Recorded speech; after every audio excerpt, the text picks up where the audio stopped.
मेरी ऊर्जा के स्रोत प्यारे बच्चों, सदा खुश रहो, सफलता तुम्हारे कदम चूमे। आज के इस वीडियो में मैं आपको लोभ और प्रीति, आचार्य रामचंद्र शुक्ल द्वारा लिखा हुआ ये जो निबंध है, इसका सारांश अपने शब्दों में बताना चाहूंगी, बहुत ही सरल और सहज शब्दों में। इस निबंध में सबसे पहले आचार्य रामचंद्र शुक्ल ने लोभ का अर्थ हमें बताया है। उन्होंने कहा है कि लोभ वो प्रबल इच्छा है, वो जबरदस्त इच्छा है, जो चीज हमें बहुत अच्छी लगती है, हम उसे अपने पास रखना चाहते हैं, और यदि उस चीज के अभाव का आभास तक हमें हो जाए तो उसे प्राप्त करने की जो प्रबल इच्छा होती है, उस इच्छा को हम लोभ कहते हैं। शुक्ल जी कहते हैं कि ये जो लोभ की स्थिति है, ये हमें दो प्रकार की अनुभूति कराती है। जब ये जो वस्तु हमें अच्छी लगती है, यदि वो वस्तु मेरे पास है तो वो मुझे सुख की अनुभूति कराएगी, और यदि वो वस्तु मेरे पास नहीं है या इसके खो जाने की कोई आशंका है तो वो मुझे दुख की अनुभूति कराएगी। तो इस तरीके से जो लोभ है वो दुखात्मक और सुखात्मक, इसके दो स्वरूप है। आगे आचार्य जी कहते हैं कि जो लोभ है उसके दो अंग हैं, दो अवयव बताए हैं। पहला अंग है कोई वस्तु हमें अच्छी लगे। देखो, किसी वस्तु के प्रति हमें लोभ कब होगा? जब वो वस्तु हमें अच्छी लगेगी। और शुक्ल जी इसको संवेगात्मक अवयव कहते हैं कि पहले कोई वस्तु अच्छी तो लगे तो उसको प्राप्त करने की इच्छा होगी, और दूसरा अंग है इसकी इच्छा होना। तो दो चीज हो गए, दो अंग हो गए, एक तो चीज का अच्छा लगना और दूसरा अवयव हो गया उस वस्तु को प्राप्त करने की इच्छा होना। शुक्ल जी कहते हैं कि इसके साथ साथ जो हमारी अभिरुचियां होती हैं वो भी हमारी लोभ की चेष्टाओं को बहुत ज्यादा बढ़ाती हैं। वो कहते हैं हमारी अभिरुचियां हमारे इंद्रियों के आधार पर अलग अलग प्रकार की होती हैं। जैसे हमारी इंद्रियां 5 प्रकार की हैं, तो उसी आधार पर जैसे आंखों से कोई चीज हमें अच्छी लगती है, उसकी हमें अभिरुचि हो जाती है। हमें नाक से कोई चीज सुगंध में बहुत अच्छी लग रही है, उसकी अभिरुचि हो जाएगी। कान से सुनने वाली चीज है, उसके प्रति हमारी अभिरुचि हो जाएगी। मुंह से रसना से स्वाद वाली चीजें हैं, उसके प्रति हमारी अभिरुचि हो जाएगी। स्पर्श से कोई चीज हमें बहुत कोमल लगती है, उसकी हमें अभिरुचि हो जाएगी। पर वो कहते हैं एक चीज ऐसी है जिसमें रूप, रंग, गंध, रस कुछ भी नहीं है, लेकिन फिर भी लोग उस पर ऐसे टूटते हैं जैसे कि मांस पर कौवा भी नहीं टूटता होगा, ऐसे टूटते हैं। वो क्या चीज है? वो है धन। वो कहते हैं धन में इस तरीके के कोई भी आकर्षण नहीं है, लेकिन फिर भी हर व्यक्ति उसके पीछे आगे पीछे दौड़ रहा है। उन्होंने ये भी बताया है कि धन के पीछे दौड़ने की जो इच्छा है मनुष्य की, वो क्यों है। वो कहते हैं हम धन का संचय क्यों करते हैं, तो उन्होंने 4 हमें धन के संचय के कारण बताए। उन्होंने कहा सबसे पहले हम धन का संचय करते हैं कि हम अपने कष्टों का निवारण करना चाहते हैं, इसलिए हमें धन चाहिए। दूसरा वो बताते हैं कि हम सुख की प्राप्ति करना चाहते हैं, इसलिए हमें धन चाहिए। तीसरा उन्होंने कारण बताया कि फ्यूचर में कोई कष्ट ना हो जाए, इसलिए हम धन का संचय करते हैं। और चौथा बताया है कि कुछ लोग केवल धन का संचय इसलिए करते हैं क्योंकि उन्हें धन का संचय करना है, यानी कि उनके लिए साधन ही जो साधन है वो ही साध्य बन जाता है। और जब धन ही साध्य बन जाए तो वो इस लोभ को, धन के इस लोभ को वह उद्यत लोभ कहते हैं। और इस उद्यत लोभ के वो 2 उग्र लक्षण बताते हैं। पहला उग्र लक्षण है उसका असंतोष, यानी कि व्यक्ति के मन में असंतोष आ जाए कि वो कितना धन एकत्रित करे, मतलब कौन सी सीमा तक वो धन एकत्रित करता चला जाए। शुक्ल जी कहते हैं कि ये इसकी कोई सीमा नहीं है, उसे बार बार उसको प्राप्त करने का लोभ होता चला जाता है। और ऐसा व्यक्ति ना किसी दूसरे को देख के सुखी होता है, ना उसे देखकर कोई खुश होता है, क्योंकि उसके अंदर असंतोष लग जाता है। जब तक उसमें संतोष नहीं आएगा तब तक उसका जो लोभ है वो बढ़ता ही चला जाएगा।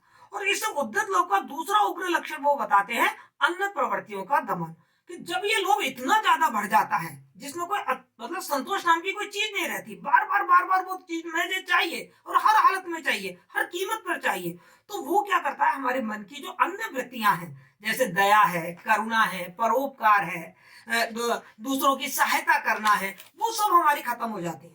यहाँ पर शुक्ल जी तो ये कहते हैं कि ये तो इतना ज्यादा हो जाता है इस मामले में, जब लोभ बढ़ जाता है, कि इसका जो दमन है वो बड़ी मुश्किल से होता है। इसका दमन बिल्कुल योगियों की दमन की तरह होता है, अर्थात जो व्यक्ति है वो अपने सुख पे भी उस धन को खर्च नहीं करता, अपने आनंद के लिए भी उस धन को खर्च नहीं करता, और उस धन को वो और इकट्ठा करता चला ही जाता है। इस वाले लोभ को वो त्याज्य मान जाता है।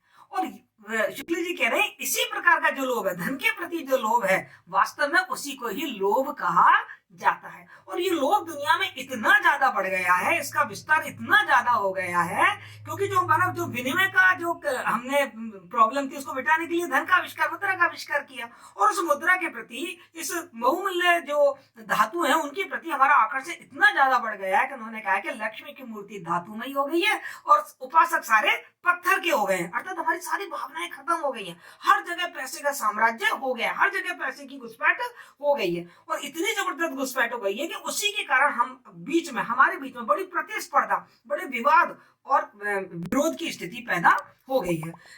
जो आचार्य रामचंद्र शुक्ल है, यहाँ जो इच्छा की बात जब वो कहते हैं कि लोभ में दो प्रकार के अंग हैं, एक है अच्छा लगना किसी का संवेगात्मक अवयव और एक है इच्छात्मक अवयव, किसी चीज की इच्छा। वो कहते हैं जो हमारी इच्छा है वो इच्छा को दो भागों में बांटते हैं। हमारी पहली इच्छा है किसी वस्तु के सानिध्य की इच्छा, कि वो मेरे पास में रहे, प्राप्त रहे मुझे। और दूसरी प्रकार की इच्छा है कि वो वस्तु नष्ट ना हो, यानी कि उसकी रक्षा हो। ये दो प्रकार की इच्छा है, पास रखने की इच्छा, सानिध्य की इच्छा और रक्षा की इच्छा। वो कहते हैं जो सानिध्य की इच्छा है, पास रखने की जो इच्छा है, उसे भी हम दो भागों में बांट सकते हैं। ये कि वो वस्तु जो सानिध्य जो मेरे पास रहने वाली है वो कितनी मेरे पास रहे, क्या मैं उसे और लोगों के साथ बांट सकता हूँ। एक तो ये इच्छा, जैसे कि एक मीठा पेड़ का आम है, अब मैं सोचूं कि इस पेड़ के आम मुझे मिले, किसी और को ना मिले, है ना। दूसरी प्रकार की इच्छा यह है कि जो मेरी इच्छा है, जिस वस्तु का मुझे लोभ है, जो चीज मुझे बहुत अच्छी लगती है, मैं उसे और लोगों के साथ भी बांट सकता हूँ, यानी कि वो मेरे पास भी रहे और दूसरे लोग भी उसका उपयोग करें। जैसे कि बगीचा, उन्होंने उदाहरण दिया है कि मान लो गार्डन है, गार्डन में हम भी घूमने जाते हैं और भी बहुत सारे लोग घूमने आते हैं। चोर डाकू हैं, सब मिलकर, मतलब वहां तो एक व्यक्ति का जो लोभ होता है वो दूसरे का साधक बन जाता है। जैसे चोर डाकू सब मिलकर डाके डालते हैं और उनकी जो लोभ है धन प्राप्ति का, वो लोभ उनका पूरा होता रहता है। यहाँ वे ये भी बताते हैं कि लोभ के विषय दो प्रकार के होते हैं, एक सामान्य विषय और एक विशेष विषय। सामान्य विषय क्या है कि जो चीज सबको भाती है, जिसको प्राप्त करने की आकांक्षा सबको है, जिसको पाने की इच्छा, जिसका लोभ सबको है, उसे कहते हैं सामान्य विषय। जैसे सबको बहुत अच्छा भोजन चाहिए, कपड़े चाहिए और धन, जैसे धन सबको ही चाहिए, यहाँ लक्ष्य की एकता है। तो ये है सामान्य विषय, जिसमें ज्यादा विरोध होता है, जिसमें आपस में मनमुटाव बहुत ज्यादा हो सकता है। और दूसरा जो विषय है वो है विशेष विषय। विशेष विषय, इसमें क्या होता है कि मतलब इसमें जो लोभ की दृष्टि होती है वो संकुचित होती है, और चूंकि लोभ की दृष्टि संकुचित होती है, यानी कि कम चीजों पर ही लोभ होता है, कम चीजों के प्रति, तो इसमें दोष कम पाया जाता है।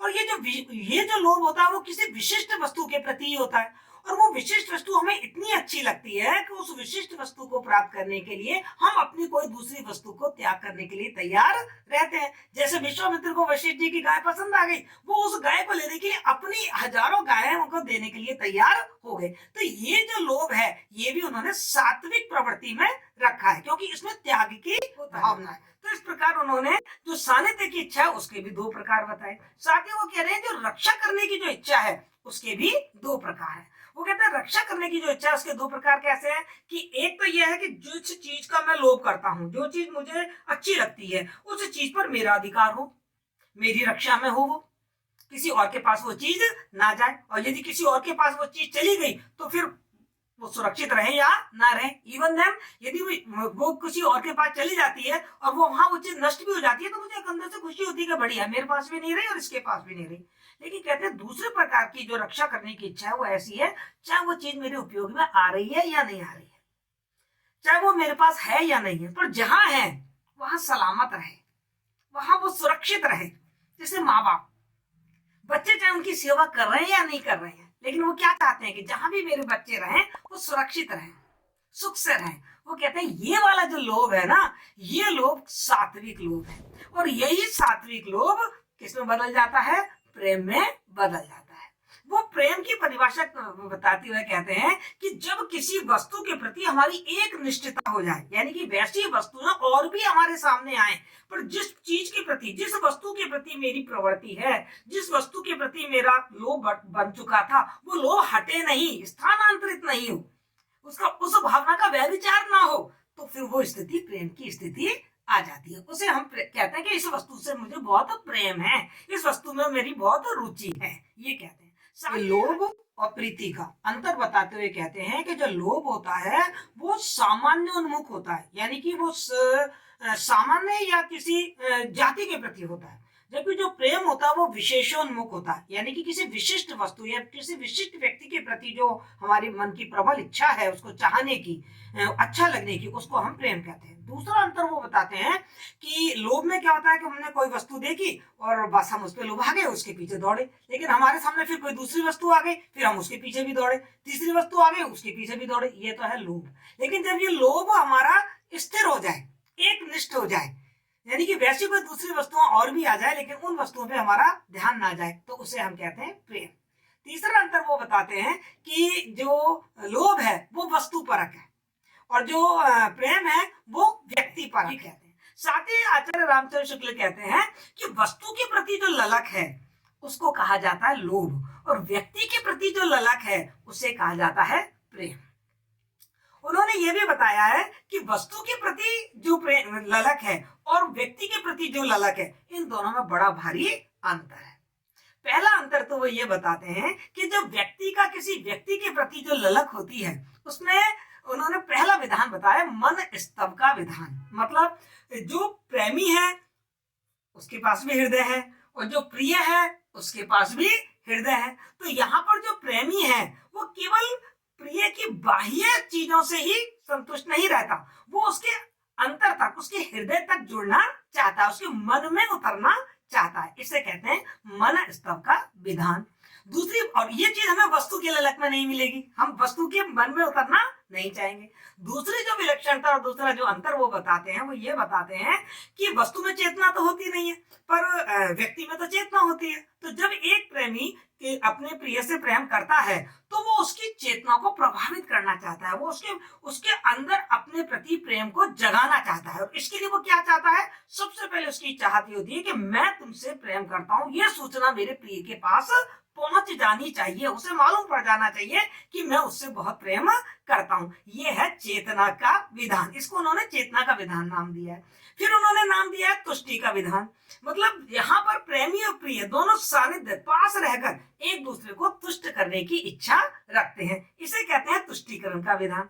और चौथा विधान का नाम उन्होंने बताया है तुल्य अनुराग की प्रतिष्ठा, यानी कि जब एक प्रेमी प्रिय से प्रेम करता है और प्रिय से प्रेम करके ये मालूम उसे जब पड़ जाता है कि ये भी मेरे को प्रेम करता है, ये भी मेरी तरफ खींचा हुआ है, तो वो कहते हैं वो सारे मतलब लोभ की बिल्कुल ऊपरी सतह तक पहुंचकर प्रेम के सागर में डुबकियां लगाने लग जाता है। और ये जो प्रेम है, जो तुल्य अनुराग की प्रतिष्ठा जिसमें हो चुकी है, ये प्रेम ही प्रेम का विकसित रूप है, यही प्रेम की सफलता है। आचार्य रामचंद्र शुक्ल जी कहते हैं कि प्रेम की ये जो सफलता है कि दोनों तरफ प्रेम है, ये ही इस संसार की, इस जगत में, मतलब दो जो हृदय हैं उन हृदय का जो ये मिलन है, यही एक अखंड सृष्टि में जीवन का द्वार है। वो कहते हैं कि प्रेम को समझाते हुए उन्होंने हमें कुछ और प्रेम के बारे में जानकारियां दी है। उन्होंने कहा है कि प्रेम मुख्य रूप से दो प्रकार का होता है, एक होता है एकांतिक प्रेम और एक होता है प्रेम का रंजनकारी स्वरूप। जो एकांतिक प्रेम होता है वो क्या होता है कि सारी दुनिया से अलग एक छोटी सी दुनिया में अपने आप को सीमित कर लेता है, मतलब उसका जो कर्म क्षेत्र होता है वो बहुत ही सीमित, बहुत ही एकांत, बहुत ही अलग, केवल हम दोनों के अलावा कोई तीसरा वहां पर नहीं होना चाहिए। मतलब वो सारी दुनिया से उससे कट जाता है, अपने कर्म क्षेत्र से दूर हो जाता है और केवल उसी प्रेम में डूबकर रह जाता है। और प्रेम का जो दूसरा स्वरूप है वो है रंजनकारी स्वरूप। उसमें क्या होता है कि प्रेमी अपने प्रिय से प्रेम करता है और वो खुद भी उस प्रेम का आनंद लेता है, प्रिय को भी उस प्रेम का आनंद दिखलाता है और अपने इस प्रेम से वो समाज में भी कोई संदेश और कोई प्रेरणा देता है। ऐसा जो प्रेम होता है वो बहुत ही रमणीय होता है, वो पूरे मतलब सामाजिक दृष्टि से किया हुआ प्रेम है, उसमें लोक मंगल की भावना है। इस प्रेम को वो उच्च भूमि वाला प्रेम बताते हैं, इस प्रेम को वो सात्विक प्रेम बताते हैं, इस प्रेम को वो लोक मंगलकारी प्रेम बताते हैं, जिसमें वो राम और सीता के प्रेम की बात हमको बताते हैं। आचार्य रामचंद्र शुक्ल जी ने प्रेम की पारस्परिक स्थितियों का भी हमारे सामने चर्चा की है। वो कहते हैं प्रेम की स्थिति दो तरीके की हो सकती है, एक सम और एक विषम। सम तो क्या है कि प्रेमी प्रिय से प्रेम करता है,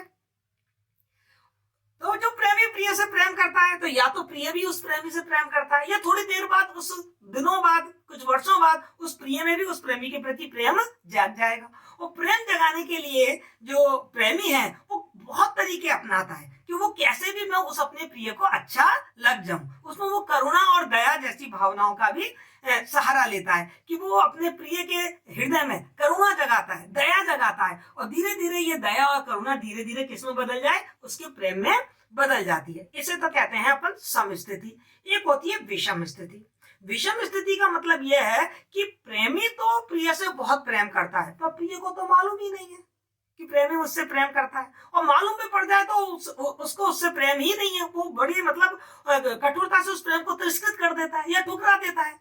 वो कहते हैं इस प्रेम का क्या, शुक्ल जी कहते हैं इस प्रेम का हम क्या कहें। वो कहते हैं ये जो प्रेम है, यदि इस प्रेम में जो प्रेमी है वो फिर भी अपने प्रिय से प्रेम करता रहता है और अपने प्रिय से वो कुछ नहीं चाहता, वो प्रिय के सुख में ही अपनी सुख की अनुभूति करता है, उसके आनंद में ही अपने आनंद की अनुभूति करता है, और प्रिय से वो कुछ चाहता नहीं है, बल्कि वो ईश्वर से ये चाहता है कि मेरा प्रिय हमेशा सुखी और आनंदित रहे, और मुझे उस अपने प्रिय से हमेशा प्यार रहे, मेरा प्यार उसके प्रति किसी भी हालत में घटे नहीं। वो कहते हैं प्रेम की ये सबसे उच्च स्थिति है। इस उच्च स्थिति के लिए आचार्य रामचंद्र शुक्ल जी कहते हैं कि प्रेम का जो जन्म का कारण है, तो हमारे प्रेम काव्य में प्रेम के जन्म के दो कारण बताए हैं। एक कारण बताया कि हम किसी की सुंदरता को देखकर उस पर लुभा जाते हैं और फिर धीरे धीरे हम उससे प्रेम करने लगते हैं। वो कह रहे हैं एक कारण और है जो इससे ज्यादा स्थायी है, वो है सानिध्य का, साथ रहने का, पास रहने का कारण। यदि हम किसी चीज के पास रहते हैं, कोई चीज हमारे पास रहती है, हम उसके पास है, तो धीरे धीरे हमारा जो प्रेम होता है उसके साथ बहुत ही प्रगाढ़ प्रेम हो जाता है। रामचंद्र शुक्ल जी ने इसी संदर्भ में देश प्रेम की भावना की भी व्याख्या की है। वो कहते हैं कि किसी स्थान का जो लोभ है, किसी स्थान के प्रति जो मेरा लोभ है, प्रेम है, जो आकर्षण है, वास्तव में वही देश प्रेम है। वो कह रहे हैं देश प्रेम किसी स्थान के लोभ और आकर्षण के बिना हो ही नहीं सकता। यदि कोई कहता है ऐसी बात, तो वो कहते हैं कि वो देश प्रेम केवल फैशन है, केवल दिखावा है।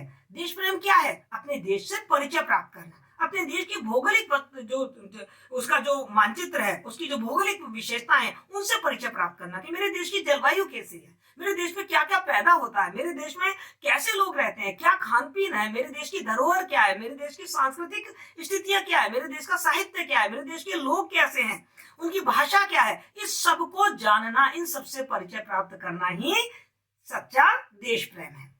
साथ ही वो कहते हैं उस देश के प्रति जो मेरा सानिध्य है कि मैं उससे दूर रहना नहीं चाहता हूँ। जैसे कि उन्होंने उदाहरण के लिए बताया कि एक व्यक्ति है जो कि अरब कंट्रीज का रहने वाला है और उसको कश्मीर के बहुत अच्छे वातावरण में रख दिया, यद्यपि उसकी कंट्री में हमेशा गर्मी रहती है, धूल ही धूल है, क्योंकि वो रेगिस्तानी एरिया है, और कश्मीर का इतना सुंदर वादियां हैं, इतनी खूबसूरत प्राकृतिक सौंदर्य है, लेकिन फिर भी वहां भी उसको अपने देश की रह रहकर याद सताएगी। ये है देश प्रेम का सानिध्य और देश प्रेम का परिचय। आचार्य रामचंद्र शुक्ल जी एक बात और कह रहे हैं, वो ये कह रहे हैं कि ये जो साहचर्य जन्य प्रेम है, ये प्रेम बड़ा स्थायी होता है, और इसमें एक विलक्षण बात होती है। क्या विलक्षण बात होती है? कि जब वो चीज हमारे पास होती है तो शायद हमें उसके उतने प्रेम का पता भी नहीं चलता है, या कभी कभी ही प्रेम का पता चलता है। लेकिन जब हम उस साहचर्य से दूर हो जाते हैं, उससे दूर हो जाते हैं, तो रह रह के हमारे मन में उसके प्रति प्रेम उमड़ने लगता है। देखिए अपन अपने देश में रह रहे हैं तो हमको कहीं एहसास भी नहीं होता, लेकिन अपने देश को छोड़ के यदि हम कहीं और चले जाएं तो हम अपने देश की रह रह के याद आएगी। माता पिता का अपने बच्चों के प्रति प्रेम, या परिवार का जो प्रेम है, आपस में अपने मित्रों का जो प्रेम है, वो इसी श्रेणी में आता है। मित्र हमारे पास है तब तक हमें उसकी कीमत समझ में नहीं आती, लेकिन जब मित्र हमसे दूर चले जाते हैं तो हमें रह रह के उनकी याद आती है। तो इस तरीके से आचार्य रामचंद्र शुक्ल ने यहाँ पर प्रेम का जो साहचर्य जन्य है उस रूप को बहुत उच्च रूप बताया है, और साथ ही सबसे अंत में वो प्रेम की एक विलक्षणता का वर्णन करते हुए इस निबंध का अंत करते हैं। वो कहते हैं कि प्रेम में बड़ी बहुत भारी विलक्षणता ये है कि इसकी व्यंजना हंसकर भी हो सकती है और रोकर भी हो सकती है। यानी कि जैसे हमने शुरू में लोभ के लिए पढ़ा था ना कि उसकी दुखात्मक और सुखात्मक दोनों स्थितियां होती हैं, ऐसे ही जो प्रेम है ये दुखात्मक और सुखात्मक दोनों स्वरूप में हमारे सामने आता है। जब हमारे पास है वो चीज तो हमें सुख, और दूर है तो दुख। इसी आधार पर ये जो प्रेम को प्रकट करने वाला जो भाव है, जिसे हमारे साहित्य में श्रृंगार कहा जाता है, तो हमारे यहाँ जो श्रृंगार है उसको दो भागों में बांट दिया गया है, एक संयोग पक्ष और एक वियोग पक्ष। जब प्रेमी और प्रिय दोनों साथ रह रहे हैं, आनंद पूर्वक सुख पूर्वक अपने प्रेम को जी रहे हैं, उसे कहेंगे संयोग पक्ष। और जब प्रेमी प्रिय दूर दूर हैं, एक दूसरे के लिए तड़प रहे हैं, विरह है, उसको कहेंगे हम वियोग पक्ष। और वो कहते हैं शुक्ल जी कि ये जो श्रृंगार है, ये जो प्रेम की भावना है, इसने हमारे जीवन को गहराई तक डुबो रखा है और इसका विस्तार हमारी आत्मा में और इस दुनिया में हमें दूर दूर तक दिखाई देता है। इसीलिए श्रृंगार को रस राज के नाम से जाना जाता है। तो ये मैंने आपको लोभ और प्रीति निबंध का संक्षिप्त सारांश बताया अपने शब्दों में। डिटेल के लिए मैं 2 वीडियो और बना चुकी हूँ। आप उन 2 वीडियो को यदि ढंग से देखेंगे तो लोभ और प्रीति नामक जो निबंध है उसकी बहुत अच्छी तरीके से व्याख्या कर पाएंगे।